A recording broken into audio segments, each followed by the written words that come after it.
Welcome to my very first book haul video, which to be honest is not a concept that I fully understand because I personally have a great deal of embarrassment about my TBR pile. Just because, as I've said before, I don't have a plan and I don't really have a budget. I have a ballpark amount that I want to spend every month, but honestly, all throughout the month, I keep coming across really amazing suggestions by a variety of people, and I immediately either put it on my wish list, or if it's on sale, or if it's an author that I want to support, then I will either buy it or pre-order it. So generally, I just feel very conflicted about sharing everything that is waiting to be read on my list. Mainly because even as I clear individual books off the list, new ones keep popping up. So it kind of feels like it's never ending. But hey, first world problems, right? That said, the reason why I decided to make this video right now is because I came across an amazing deal at the Humble Bundle. So for those of you who don't know, the Humble Bundle is basically a site that allows you to buy a bundle of different things, video games, software, books. And they run these amazing specials every so often, which are pay as you want. So a while back they had a fantastic science fiction and fantasy bundle, and I bought that and I didn't regret it at all. And the other day I follow Gail Simone, who is this comic book writer who's done The Punisher and Birds of Prey, and she's done a whole bunch of titles at Marvel and DC. And she's been fundraising for Black Lives Matter, and she and her friends basically curated this list. And the proceeds of this bundle go to charity. And what you can do is when you buy the bundle and you pay whatever amount that you feel like paying, you can adjust the amount that goes to the publisher, to Humble Bundle, and to the charity. And there's no expectation whatsoever, like you don't need to sign up and become a member of the service. It really is a flat transaction. There is, however, a time limit for this particular bundle, so I think when this video goes up, you'll still have like 2 weeks or something. I'm going to put the link down below, so you should visit the site and you can see the titles that are on offer, and there are some amazing ones in there. So I got the highest tier, and it includes graphic adaptations of Octavia Butler. It has this mini-series by Nnedi Okorafor that I've been meaning to check out. There's this really fun series called Bitch Planet that I've been thinking about ever since I heard of it. There's a run of Shaft that Gail Simone recommended very highly. There are a couple of volumes of Josie and the Pussycats that have been illustrated by this French illustrator called Marguerite Sauvage. And all my comic nerd friends have been talking about it for ages, so I'm really excited to check that out. I mean, there are graphic novels, there are audiobooks, there are ebooks. Everything is, however, in an e-version. You don't get a physical box. So if you're somebody who's very tactile and who needs that rush of opening up a box and, unboxing things, then yeah, this is not the bundle for you. But it is for a good cause. It also has an excerpt of a book that Mikki Kendall, whom I've talked about before for Hood Feminism, she's working on this book, and it's called Amazon's Abolitionists and Activists, and it sounds amazing. And it has an excerpt from that. There's a bunch of race-related literature that I think looks amazing and interesting. There are biographies in there. There's things for kids. I mean, it really is a full range of various kinds of lit. And it's all DRM free, so you can actually share with your family. I'm kind of trying to think what's a downside, and I honestly cannot. It even has this book by Chuck Tingle, and it's called Pounded in the Butt by My Reluctance to Buy a Humble Bundle. And it sounds insane, and it was written specifically for this bundle. So you should check that out before the bundle expires. Okay, moving on to the other things that I've bought, and these are just things that I've bought over June and whatever date this is in July. What is time? I don't know. We live in the days of the quarantine now. First up is a new release called Girl Serpent Thorn by Melissa Bashir-Doust.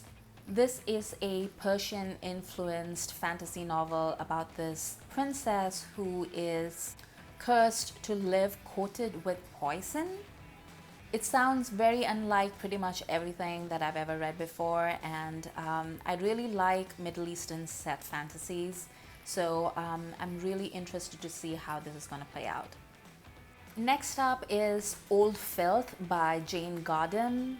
Now, this is an author that a lot of British people have read and recommend, and she's sort of really beloved. And she fits solidly within that aesthetic of mid-20th century Anglo-American fiction that I really enjoy, but I've never actually read her novels.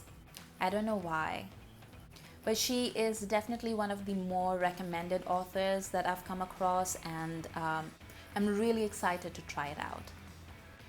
I bought a copy of Fool by Christopher Moore.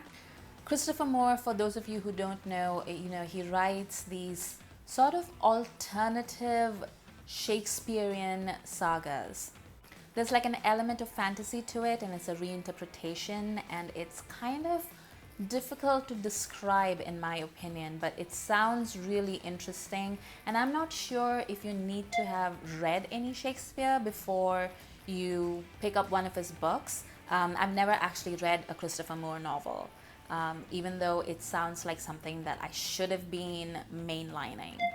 And I don't know if that's something in my subconscious that's warning me off, or if it's just one of those things where it just slipped through the cracks. But I'm interested to find out. I bought this next book because I discovered it was on sale, and somebody I trusted retweeted it and said that it's an amazing book. It's called Superior: The Return of Race Science by Angela Saini. Saini? I think it's Saini. Race science is basically one of those really idiotic hokum for science things that has gained so much traction online. It keeps getting discredited, and yet it keeps coming back because there are just so many racists who are so invested in the idea of race science. I don't know just how difficult this book is going to be to read in this time, and I'm pretty sure it's going to enrage me, so I don't know when I'm going to get around to actually reading it. But I do have it, and if you're in a better place mentally than I am, then I recommend it, even if I haven't read it, just because the person who recommended it is somebody that I trust. Another friend recommended that I read The Seven Deaths of Evelyn Hardcastle by Stuart Turton. Now, this is a book that has been making quite a few waves, I think. I don't know anything about it because the friend that recommended it said, you should buy this and read this without even reading the blurb, because it's apparently wholly original and it's very different from anything else that we might have read. So I'm really excited about this. I don't know what to expect, but I am really looking forward to it.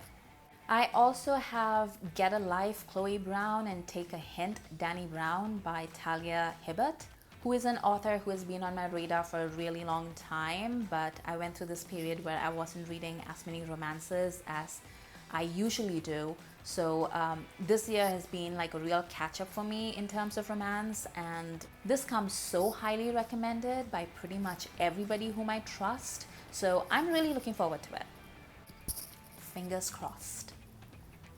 I also bought Inda by Sherwood Smith on the recommendation of one of my viewers, and it really sounds like something that I would adore. And of course, it's a series, so I bought the first book, but I feel like I'm going to fall in love and then I'm going to buy everything. Going back to romance, Christine C. Jones had a deal going on her Amazon page a couple of weeks back where she was offering some of her backlist titles for free. So, I had to get a bunch of those. I'm really looking forward to Love and Other Things. I've heard really good things about it, and I've heard really good things about her as an author. So the time is always right for a little bit of love.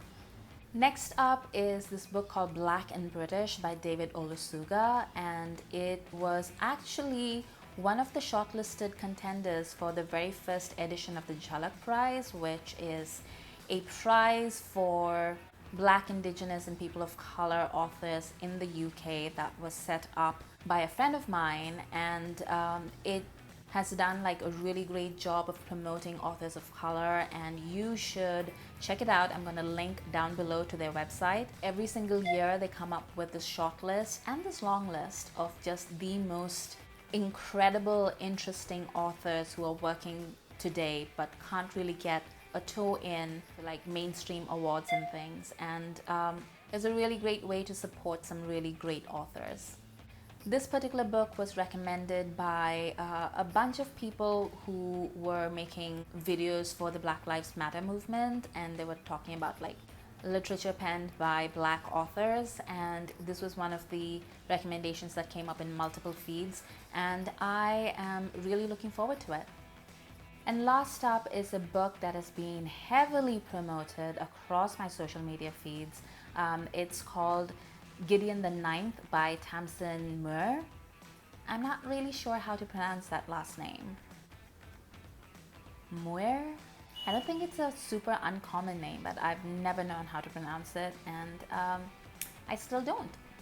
But again, it sounds like it was written for me, you know, necromancers in space, and there's also politics, all good things, things that I enjoy. And I've read a couple of excerpts that make it sound like it's got like this biting sarcasm to it, which is again, a language that I am fluent in.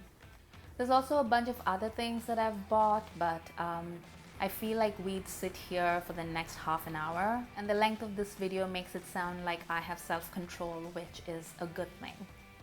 Let me know if you have bought something in the past while that's made you really excited and you're looking forward to reading it, and maybe I can expand my Amazon wishlist, because you know, it really needs it. For more videos, please hit the subscribe button.